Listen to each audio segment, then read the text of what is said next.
اعوذ باللہ من الشیطان الرجیم بسم اللہ الرحمن الرحیم السلام علیکم ناظرین کرام، اللہ تعالیٰ نے حضرت علی رضی اللہ تعالیٰ عنہ کو عقل و خرد کی اس قدر عرفہ و اعلیٰ صلاحیتوں سے نوازا تھا کہ جو مسائل دوسرے حضرات کے نزدیک پیچیدہ اور غیر حل شدہ سمجھے جاتے تھے، انہی مسائل کو وہ آسانی سے حل کر دیتے تھے۔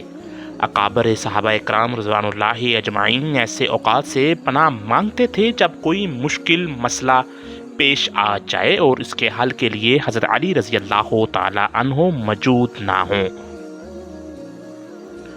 ناظرین، ایک دفعہ یہودیوں کی ایک جماعت حضرت علی رضی اللہ تعالی عنہ کے پاس آئی اور وہ حضرت علی کے علم اور دانائی کے مقام سے واقف تھے۔ وہ نادان یہ سوچ کر آئے تھے کہ اگر کسی طریقے سے وہ حضرت علی کو علمی بنیاد پر شکست دے دیں تو اس سے مسلمانوں کو شرمندگی ہوگی اور وہ ہر طرف ہمارا ڈنکا بجنے لگے گا۔ اس یہودی جماعت نے یہ بھی منصوبہ بنایا کہ ہم نہ صرف آپ سے سوال کریں گے بلکہ آپ سے سوال آپ کی کتاب یعنی قرآن مجید سے نہیں بلکہ اپنی کتاب تورات سے کریں گے۔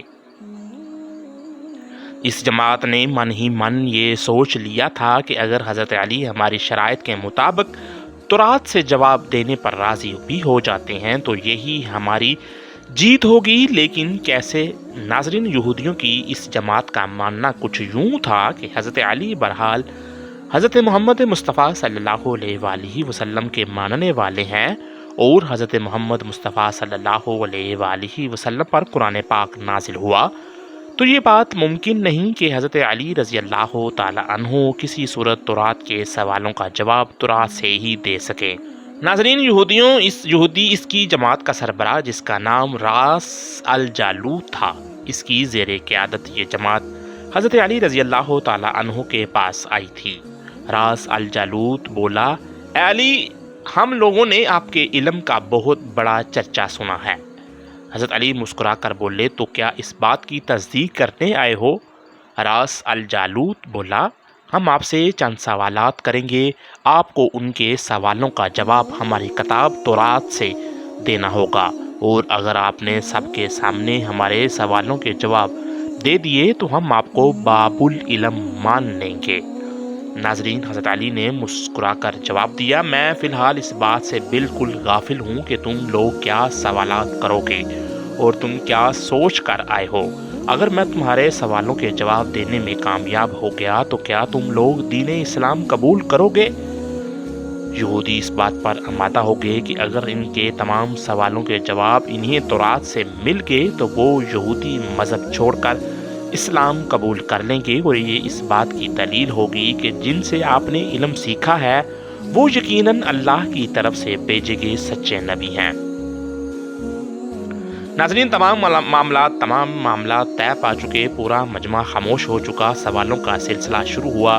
یہودی عالم راس الجالوت نے مجمع کی جانب دیکھا اور علم کے تکبر سے بھرپور لہجے میں سوال کیا، اے علی، یہ بتائیے کہ وہ کون سی چیز ہے جو خدا کے لیے نہیں ہے؟ یہودی یہ جانتے تھے کہ مسلمانوں کی کتاب میں درج ہے کہ ہر چیز اللہ کے لیے ہے۔ اس بات کا جواب حضرت علی کے لیے دینا ناممکن ہوگا۔ مجمع میں بیٹھے تمام افراد سوچ میں ڈوب گئے کہ کائنات میں کوئی ایسی چیز بھی ہے جو اللہ کے لیے نہ ہو۔ تب حضرت علی نے بغیر کسی توقف کے فرمایا کہ تم جاننا چاہتے ہو کہ وہ کون سی چیز ہے جو اللہ کے لیے نہیں ہے، تو اس کا جواب شرک ہے۔ اللہ ہر قسم کے شرک سے پاک ہے۔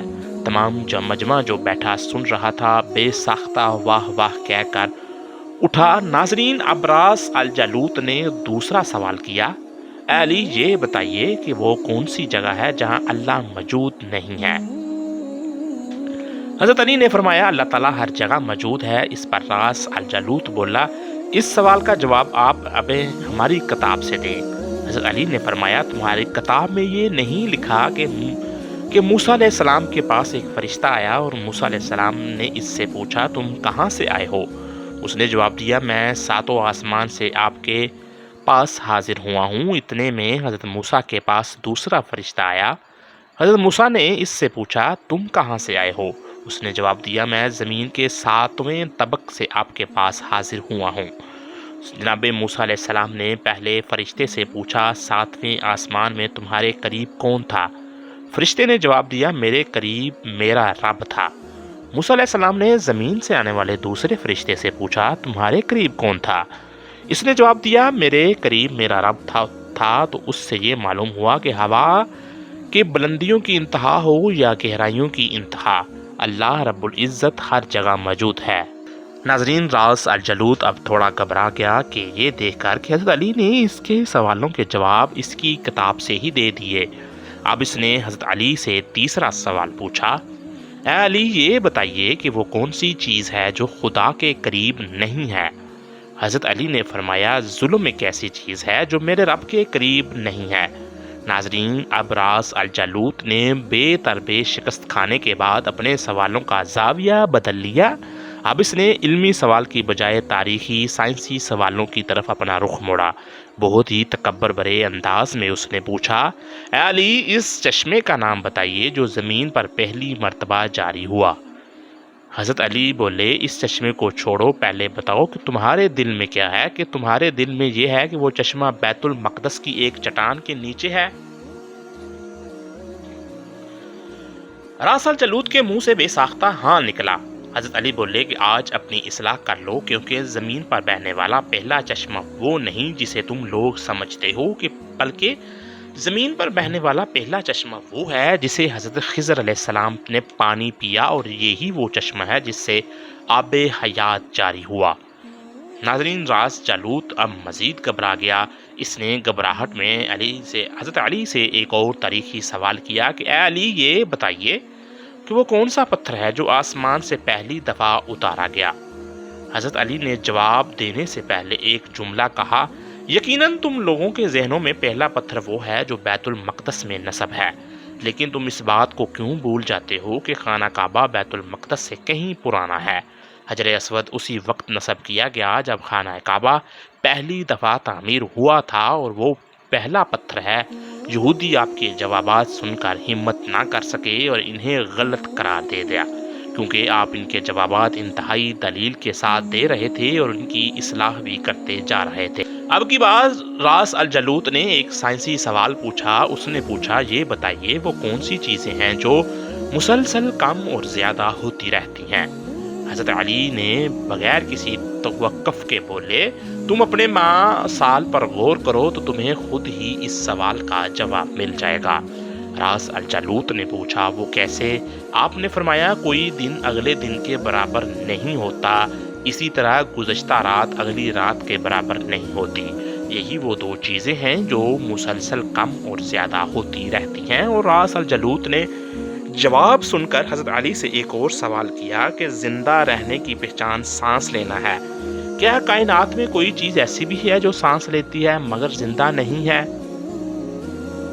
حضرت علی نے فرمایا صبح جب نکلتی ہے تو سانس لیتی ہے، حالانکہ صبح کے پاس نہ روح ہے نہ جان۔ یہ سن کر وہ جلدی جلدی بولا اچھا یہ بتائیے دنیا میں وہ کون سی جگہ ہے جہاں سورج کی کرنیں ایک دفعہ تو پڑی لیکن دوبارہ اس جگہ کبھی سورج کی کرنیں نہیں پہنچ سکی؟ حضرت علی نے جواب دیا یہ سمندر کی وہ جگہ ہے جہاں سے موسیٰ علیہ السلام اور ان کی قوم گزری تھی، اور سمندر اللہ تعالیٰ کے حکم سے دو حصوں میں تقسیم ہو گیا تھا۔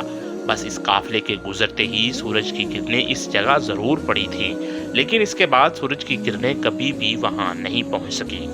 ناظرین، جواب پاتے ہی اس نے حضرت علی سے پھر سوال کیا کہ یہ بتائیے کہ وہ کون سی دو چیزیں ہیں جو ہمیشہ غائب رہتی ہیں، اور وہ کون سی دو چیزیں ہیں جو ہمیشہ حاضر رہتی ہیں؟ حضرت علی نے فرمایا آسمان اور زمین کی طرف دیکھو، یہ دونوں تمہیں کہیں کبھی غائب نظر نہیں آئیں گی، یہ دونوں ہمیشہ حاضر رہتے ہیں۔ موت اور زندگی کو ڈھونڈو تو تمہیں ان کے بارے میں کبھی پتہ نہیں چلے گا کہ وہ کہاں ہیں اور کب آ جاتی ہے۔ اگلا سوال اس نے کیا کہ اے علی یہ بتائیے کہ وہ کون سی چیز ہے جس کا خالق خود اللہ ہے مگر اس کے بارے میں خود سوال بھی کرتا ہے؟ حضرت علی بولے موسیٰ علیہ السلام کے عصا کا خالق خود اللہ ہے، اور اس عصا کے بارے میں اس نے خود موسیٰ علیہ السلام سے سوال بھی کیا اور پوچھا کہ موسیٰ یہ آپ کے ہاتھ میں کیا ہے؟ پھر اس نے اگلا سوال کیا کہ بیت اللہ کا طواف تو زیر حیات کرتے ہیں، لیکن اس بے جان چیز کے بارے میں بتائیے جس نے بیت اللہ کا طواف کیا؟ حضرت علی نے بلا توقف بولے جواب دیا کہ کشتی نوح ایک ایسی بے جان چیز ہے جو طوفان کے دوران اس مقام پر پہنچی جہاں بیت اللہ ہے تو اس نے اس کے گرد 7 چکر لگائے۔ راس الجالوت نے باب العلم حضرت علی سے کئی سوال کیے اور تمام کے جواب آپ رضی اللہ تعالیٰ عنہ نے بالکل ٹھیک ٹھیک بلا توقف دیے تو مجمع میں بیٹھے ہوئے ایک یہودی بولا، حضرت دنیا میں ہر شخص سوچ کے جواب دیتا ہے، لیکن آپ تو ہر سوال کا جواب بلا توقف دے رہے ہیں۔ حضرت علی نے اس کے سوال کے بدلے اس کو کہا، یہودی سے ایک سوال کیا کہ بتاؤ تمہارے ہاتھ میں کتنی انگلیاں ہیں؟ اس نے فوراً جواب دیا 5۔ حضرت علی نے فرمایا، تو نے بھی تو فوراً میرے سوال کا جواب دے دیا۔ اس یہودی نے کہا، یا علی یہ کیسی بات ہوئی، مجھے معلوم ہے کہ میرے ہاتھ میں 5 انگلیاں ہیں۔ یہ سن کر حضرت علی رضی اللہ تعالیٰ عنہ نے مسکراتے ہوئے کہا، مجھے بھی یہ سارے علم ایسے ہی معلوم ہیں جیسے تجھے یہ معلوم ہے کہ میں 5 انگلیاں ہیں۔ یہ سن کر حضرت علی نے مسکراتے ہوئے کہا، مجھے بھی یہ سارے علم ایسے ہی معلوم ہیں جیسے تجھے یہ معلوم ہے کہ تیرے ہاتھ میں 5 انگلیاں ہیں۔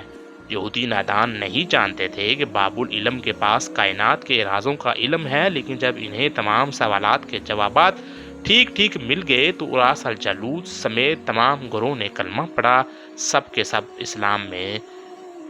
سب دارائے اسلام میں داخل ہو گئے۔